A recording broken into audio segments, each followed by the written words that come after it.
चिखला गावामध्ये जी घटना झाली, काय नेमकी कारवाई केली आपण आणि सध्या काय परिस्थिती आहे? चिखला गावामध्ये जी घटना घडलेली होती त्या अनुषंगाने चिखला गावामध्ये सध्या पूर्णपणे शांतता आहे. रात्रीपासूनच पोलीस प्रशासन या ठिकाणी उपस्थित आहे आणि जनतेच्या सहकार्याने सर्व समाजाच्या लोकांना एकत्र घेऊन या ठिकाणी शांतता प्रस्थापित करण्याचं काम करण्यात आलेलं आहे.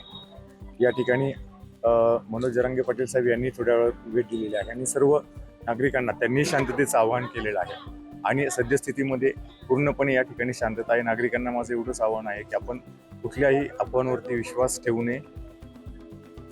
संबंधित प्रकारात किती लोकांना अटक करण्यात? आता सध्या याच्यामध्ये आपण जो गुन्हा दाखल केलेला आहे त्याच्यामध्ये कायदेशीर प्रक्रिया सुरू आहे. कायदेशीर प्रक्रिया सुरू असल्यामुळं या बाबीच्या ज्या नंतर आहेत त्या आपल्याशी शेअर केल्या जातील.